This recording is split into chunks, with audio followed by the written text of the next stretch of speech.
సమాజంలో మానవత్వం చచ్చిపోలేదు, ఇంకా ఉంది. దానికి సాక్ష్యం మొన్న చెప్పా, వరదల రోజున రెండో రోజు ఉదయానికి మధ్యాహ్నానికల్లా అనేక మంది ఆహారం అది తీసుకొచ్చి ఇచ్చారు. స్వయంగా వాళ్లే తీసుకుని వచ్చి ఇచ్చారు.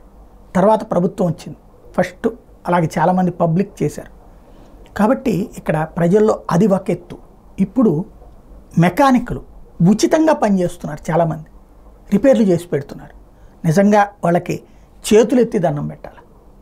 అదే సందర్భంలో ఒక వ్యక్తి, ఇది చాలా సంతోషం అనిపించింది, అంటే మా ఊరోళ్ళు అన్న ఒక ఫీలింగ్ కూడా ఉందేమో. విజయవాడ పరిసర ప్రాంతాలను వరద బాధితులకి భాస్కర్ మట్ట ఒక చక్కటి అవకాశం ఇచ్చారు.